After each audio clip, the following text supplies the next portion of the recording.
Parmi les choses qu'on entend, et vous pouvez trouver ça dans le livre du Cheikh Rabi, il a un livre là, qu'on a regroupé un peu, c'est Aqwal, dans le Jarh wa Ta'dil, je ne m'abuse, en 2 ou 3 tomes comme ça, où on lui a posé la question, il a détaillé ça là-bas. Jade.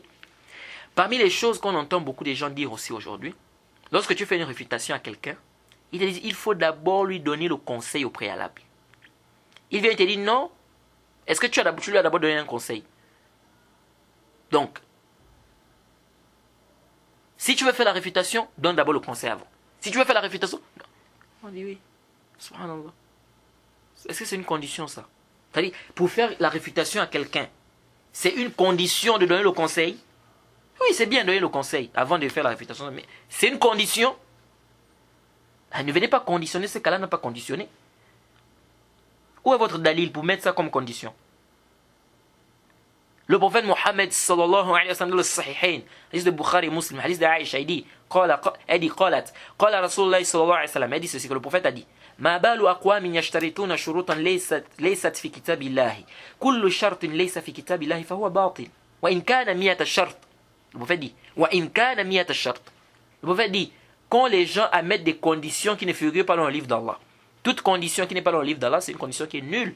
Même si c'est 1000 conditions. C'est le prophète qui dit. Il dit même, plutôt 100. Le prophète dit même si c'est 100 conditions. C'est le prophète qui dit ici dans le hadith de Bukhari Muslim. Quand les savants te disent, il n'y a pas de mal de mettre des conditions qui ne contredisent pas le Coran et la Sunna. Mais lorsqu'on met une condition qui vient en contradiction avec le Coran et la Sunna, c'est batil ça. Donc quand vous venez ici conditionner, ça c'est une adoration. La mise en garde est une adoration. La mise en garde c'est une adoration parce qu'ici, c'est en guise de nusah, de nasiha, pardon. Donc c'est en guise de conseil. Hein? Et tu le fais, c'est quoi?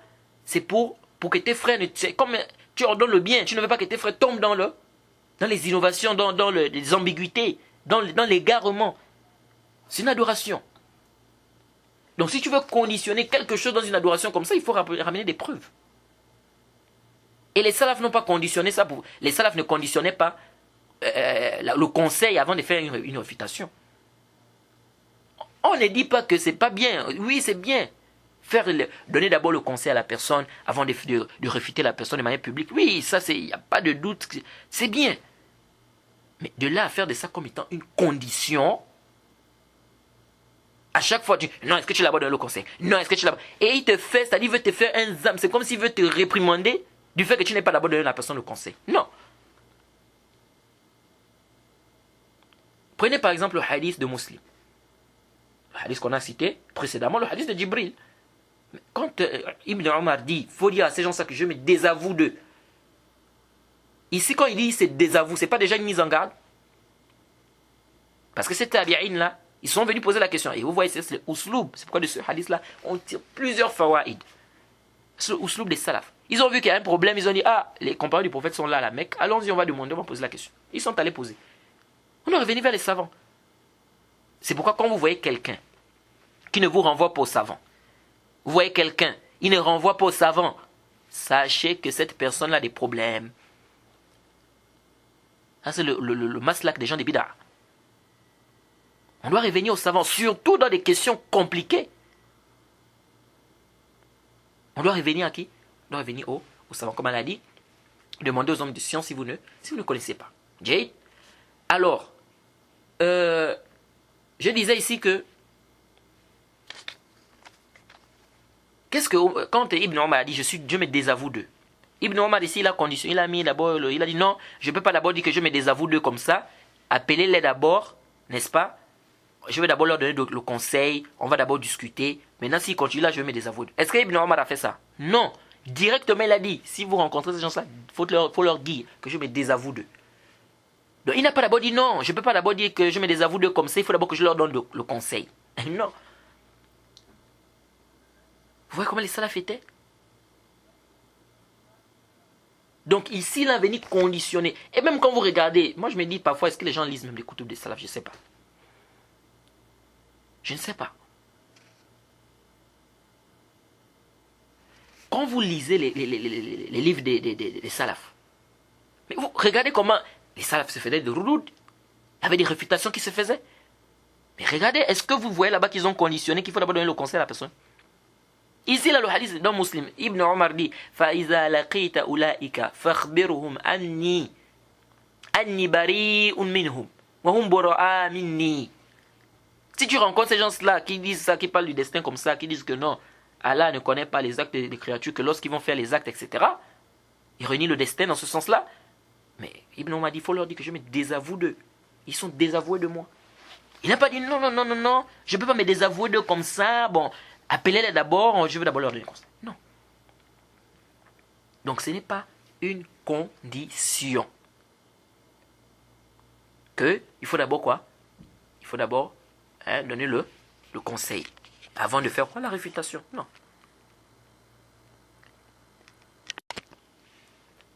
Donc c'est bien d'abord de conseiller la personne avant de réfuter, c'est bien, il n'y a pas de mal. Mais de là à faire de ces conditions, au point où si la personne n'a pas fait, c'est comme s'il a fait un péché, ou bien c'est comme s'il a désobéi à Allah, là on dit non, là il y a un problème. Ou bien que sa mise en garde n'est pas acceptée auprès d'Allah. Pourquoi? Parce qu'il n'a pas d'abord fait le compte. Ah, là on dit une tabi. Là ça nécessite des preuves. C'est pourquoi on a posé la question au Cheikh Al-Albani, rahimahullah. On lui a posé la question. Qu'il y a des gens qui disent qu'avant de faire la réfutation et tout, de faire le rad, il faut d'abord donner le conseil. Il y a d'abord min durubul muhal. C'est pas une condition ça. Quelqu'un par exemple, parfois c'est même, on peut dire parfois c'est même pas possible. Quelqu'un par exemple il est en Égypte. Tu vois par exemple il écrit un livre ou bien je sais pas il fait une vidéo, je sais pas il dit quoi, quelque chose qui est en contradiction avec la sunna. Toi tu es loin peut-être dans ton pays. Tu n'as pas de contact avec lui, rien. Mais tu peux écrire un livre ou tu peux faire par exemple un audio pour réfuter ce qu'il a eu à dire. Donc tu vas dire non, je ne peux rien faire ici, j'attends d'abord. Il faut que je lui donne d'abord le conseil. Non. Donc vous voyez un peu que ça, il ne faut pas mettre des conditions, il ne faut pas venir conditionner au serviteur d'Allah ce qu'Allah n'a pas conditionné. C'est bien, on n'en disconvient pas. Donner le conseil avant, c'est une bonne chose. Etc. Tu vas voir le frère, tu dis voilà, ce que tu as fait, c'est pas bien, c'est une erreur. Allah a dit comme ça, le prophète a dit comme ça, il faut changer et tout. C'est bien. Il n'y a pas de mal. Mais si aussi la personne a fait la réfutation, tu ne vas pas maintenant, c'est-à-dire que penser maintenant qu'il a désobéi à Allah, il a fait un péché ou bien comme ça. Non. Car ce n'est pas quoi? Ce n'est pas une condition. Jade. Et ça retourne au quoi?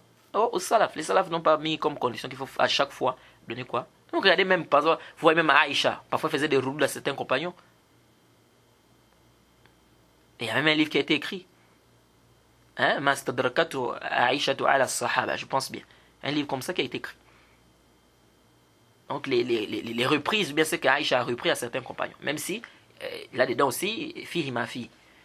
Jade. Donc, ici c'est pour dire quoi? C'est pour dire ici que la réfutation ici n'est pas conditionnée par quoi? Par le conseil. Jade.